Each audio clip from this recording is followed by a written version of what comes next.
Welcome to Dolphin Dive Daily, your go-to spot for everything Miami Dolphins. If you bleed aqua and orange, hit that subscribe button and join the pod. The Miami Dolphins pulled off one of the most jaw-dropping performances of Week 10 in the NFL, absolutely dismantling the Buffalo Bills 30-13 at Hard Rock Stadium in Miami, Florida. The win was unexpected given the way the Dolphins had been struggling all season, sitting at a disappointing 2-7 record before this game. And head coach Mike McDaniel had been facing mounting criticism from fans and pundits alike. But Sunday's performance may have bought him a bit of breathing room, at least temporarily, as his team looked cohesive, motivated, and, frankly, unstoppable at key moments. The offense was firing on all cylinders. Tyreek Hill showcased his signature speed and playmaking ability, and the defense found its rhythm in containing a Bills team that had looked dominant in recent weeks. For McDaniel, it was more than just a win. It was a statement, a way to remind everyone that he's still capable of steering this team toward respectability in the fiercely competitive AFC East. After the game, a moment that quickly became the talk of social media happened when McDaniel seemed to engage in a little playful mischief directed at the Bills faithful. Photos surfaced of him driving by the Elbow Room Bar in Fort Lauderdale, a well-known gathering spot for traveling Bills fans, and it looked as if he was deliberately taunting the crowd. In one particular photo, McDaniel appeared to be shouting something out the window, a move that fans immediately labeled as cheeky and, some would say, petty. Tyreek Hill, never one to shy away from a bit of fun, shared the photo on his social media account and gave his coach a playful shout-out, writing, "I see Coach back on that pet dog I love it." The post quickly went viral, drawing attention not only from Dolphins fans, but also from the wider NFL audience, who marveled at the audacity and timing of the gesture. While some may argue that McDaniel's route home always passes by the bar, the consensus among fans and analysts alike is that this was a calculated move, a little revenge for all the heckling the Bills Mafia had thrown his way during the game. This episode highlighted a side of McDaniel that we don't always see. The coach has faced criticism not only from opposing fans, but even from his own Dolphins supporters. There were moments earlier this season when he was booed by his own stadium crowd, a scenario that can shake even the most confident coaches. Yet, on Sunday, he flipped the script, taking a turn as the one dishing out the playful trash talk, turning the tables on fans who had grown accustomed to heckling him. It was a moment of levity amidst the stress of a challenging season, and Hill's reaction showed that the locker room clearly appreciated it. The Dolphins win improved their record to 3-7, offering a glimpse of hope for a team that has been trying to find its identity all season long. While it's far from a playoff-caliber performance yet, the victory against a strong Bills squad showcased the potential the Dolphins possess when their pieces finally come together. Off the field, the Dolphins face another pressing question: the future of quarterback Tua Tagovailoa. Despite flashes of brilliance early in his career, Tua has struggled this season, and his performance has left fans and analysts debating whether he should remain the starting quarterback going into the 2026 season. Reports have surfaced suggesting that Miami could consider benching the 27-year-old, giving the opportunity to see Quinn Ewers, the current third-string quarterback, take some snaps and gain invaluable game experience. The argument for giving Ewers a chance stems not only from Tua's inconsistent play, but also from the need to assess all options as the Dolphins look to build a team capable of competing in the highly competitive AFC East. Tua has led the league in interceptions this season and, by some measures, has looked like a shadow of his 2023 self. The team faces a genuine dilemma. Do they invest in Tua's potential rebound, or do they take a different approach and explore options elsewhere? The Dolphins have three primary scenarios to consider regarding Tagovailoa's future. The first scenario is to keep him as the starter. If Miami opts to retain Tua, it signals a commitment to retooling rather than a full-scale rebuild. He has demonstrated exceptional accuracy and poise in the past, and with the right supporting cast and a healthy roster, he could return to form. Tua's career statistics highlight his capabilities: a 41-30 record, a 68.1% completion rate, 115 touchdowns, and 55 interceptions. These numbers indicate a quarterback who can succeed if the surrounding circumstances improve, particularly with the Dolphins aiming to add fresh talent and reinvigorate the team. However, Keeping Tua comes with a hefty financial commitment.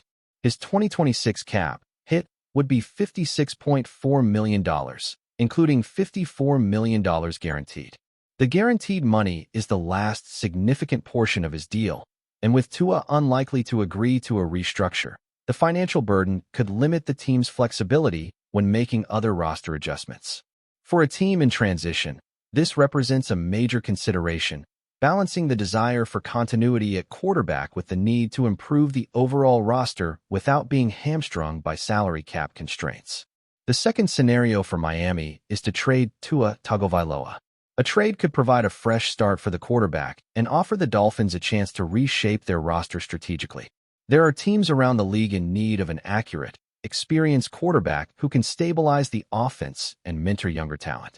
Tua's youth, combined with his 3 remaining years under contract, makes him a potentially attractive option for teams looking for short to medium-term solutions at the most important position in football.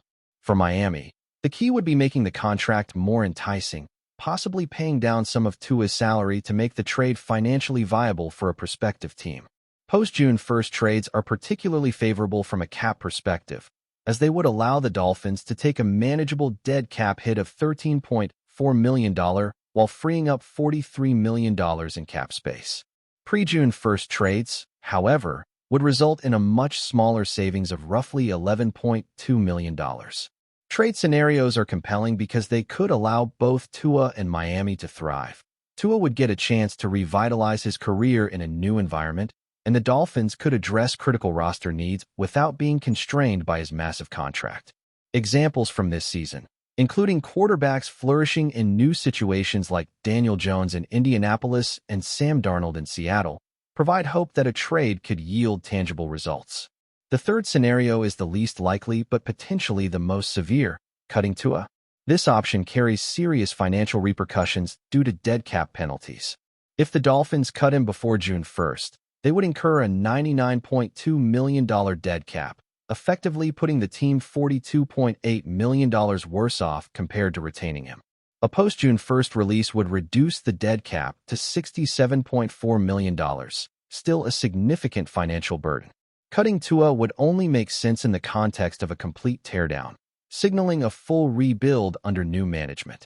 In this scenario, the Dolphins would accept the short-term financial hit to free up the opportunity to build a younger, more cost-effective roster. Trades for other players, draft capital accumulation, and systematic restructuring would follow, with the aim of laying the foundation for sustainable long-term success. While this is an option, it's not favored if the organization is merely looking to tweak and improve its roster for the 2026 season. The Dolphins' next general manager will play a pivotal role in deciding the best path forward, weighing financial implications, player development, and team competitiveness.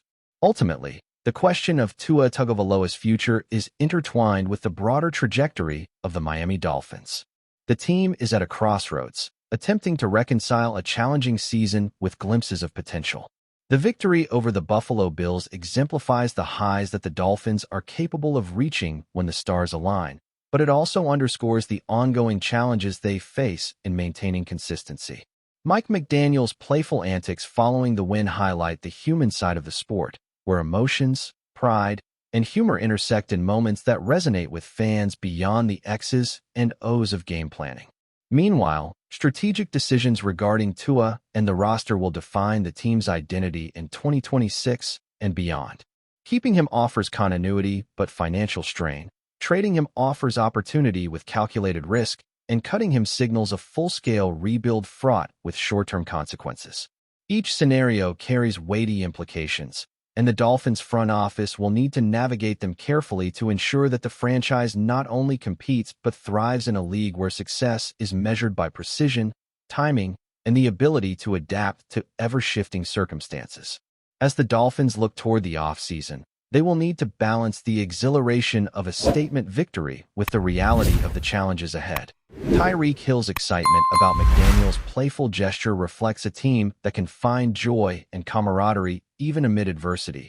But the pressing decisions regarding Tua Tagovailoa and the roster structure remind fans that football is as much about strategy as spectacle.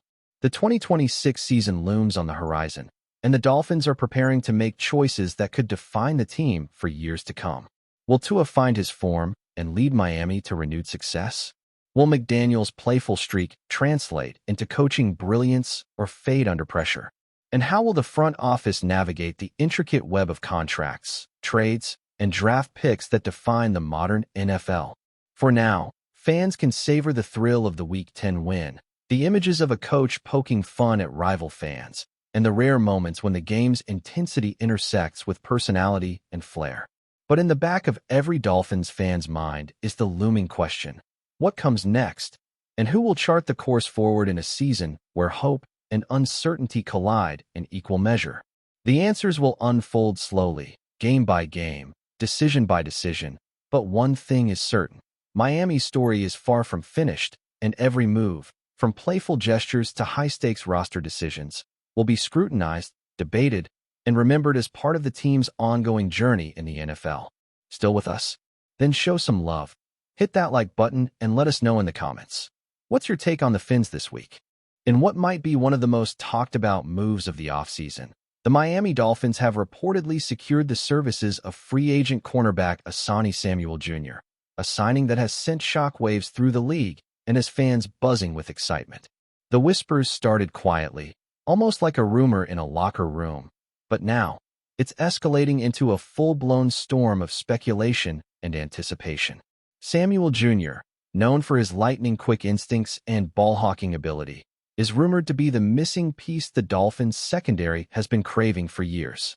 The chatter around the NFL grapevine suggests that Miami's defensive backfield, long criticized for being susceptible to big plays over the top, could soon be transformed into one of the most feared in the league.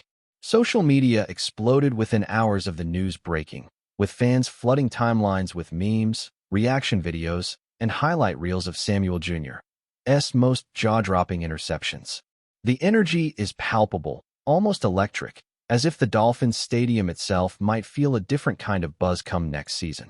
Sources close to team insiders hint that this move is more than just a surface-level acquisition. It's a strategic signal from the front office that Miami is serious about dominating the AFC East in the coming season. The addition of Samuel Jr. reportedly comes with the intent of creating what some are already calling a no-fly zone, a term that carries weighty expectations, especially when paired with a secondary that now has the potential to suffocate opposing quarterbacks. Rumors are swirling that the Dolphins are banking on Samuel Jr.'s aggressive coverage style to complement their existing defensive schemes, potentially altering the way opponents game plan against them. Analysts are quietly speculating that with this signing, the Dolphins might not just be aiming for a playoff berth. They could be sending a signal that a deep postseason run, maybe even a Super Bowl push, is on the horizon. The narrative that Miami is building is one of resilience, dominance, and, above all, unpredictability. In a division stacked with talent, this signing sends a message that the Dolphins intend to set the tone in every matchup. Even among players around the league, the buzz has been palpable. Conversations in training facilities, private workouts, and locker rooms indicate that quarterbacks are already rethinking their approach when facing Miami. Samuel Jr.'s reputation precedes him. His ability to read routes, anticipate the quarterback's eyes, and deliver game-changing interceptions makes him a nightmare for offensive coordinators. Some insiders are suggesting that this signing could have a ripple effect, influencing how teams construct their passing games, especially in the AFC East. Fans have latched onto the idea of a Dolphins secondary that can challenge every pass attempt in the red zone and beyond, and the term no-fly zone has quickly taken on a life of its own online, trending across platforms with every highlight and discussion. It's more than a nickname. It's a declaration of intent. Rumors even hint that there could be further moves in the secondary, a layering of talent designed to create a unit so dynamic that opposing quarterbacks might hesitate before throwing anywhere near their receivers. The timing of the signing adds another layer to the story, coming at a moment when the Dolphins are rumored to be re-evaluating their defensive priorities. Samuel Jr.'s arrival seems almost cinematic, as if orchestrated to shift the narrative of the franchise heading into a pivotal season. The locker room dynamics are reportedly a mix of excitement and heightened expectations. Teammates, according to sources, have been buzzing about the energy Samuel Jr. brings, not just in terms of talent, but in leadership and competitive spirit.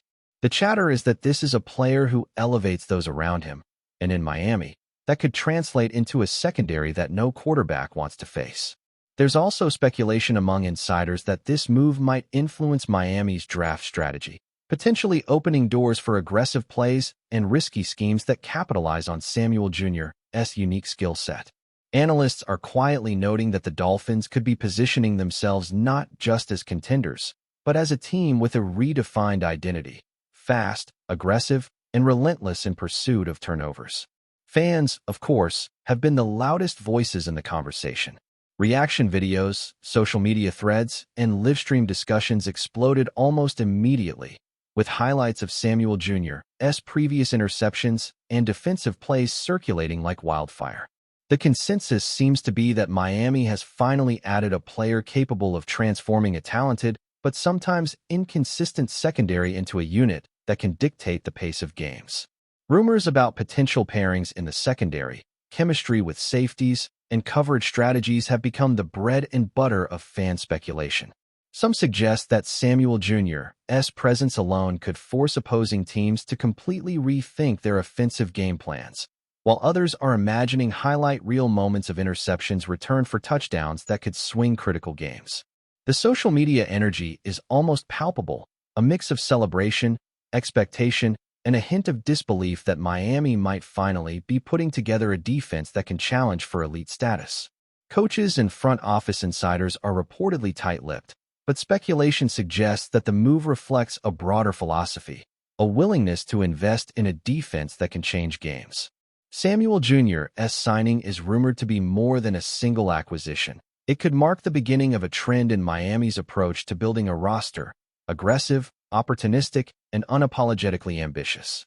Industry insiders hint that there could be more moves to follow, signaling a franchise that isn't content to play catch-up but wants to dictate the league's narrative. The term no-fly zone has become more than just a catchy phrase. It's shaping into a mission statement. Rumors suggest that this could affect everything from game day strategy to off-season training, with Samuel Jr. potentially serving as the centerpiece of a secondary designed to force mistakes, create turnovers, and demoralize opposing quarterbacks. The intrigue lies not just in the signing itself, but in the domino effect it might have on team culture, opponent planning, and league perception. As the league reacts to the news, the chatter is spreading like wildfire, from analyst podcasts to rumor columns to fan streams that dissect every nuance of Samuel Jr.'s arrival. Some suggest that his presence alone could change the perception of the Dolphins' defense, transforming them from a team with potential into one with a palpable threat in the AFC. Rumors about potential training regimens, off-season chemistry sessions, and defensive drills designed to maximize his strengths are already circulating, painting a picture of a team willing to push the envelope to achieve dominance. The speculation is thick and the excitement undeniable. Fans are imagining a Dolphins secondary that can challenge any offense, a unit that embodies the very essence of a no-fly zone. The narrative is still unfolding, but one thing is clear. ASANTE Samuel Jr.'s rumored signing has reignited hope, energy, and conversation around a franchise ready to make some noise in the coming season. In Miami, the whispers have become a roar and a rumor. Mill suggests that the Dolphins might finally have the defensive weapon capable of turning potential into reality. That's a wrap for today's dive. If you're loving the content, share it with a fellow Dolphins fan, hit subscribe, and turn on notifications so you never miss a splash. Fins up.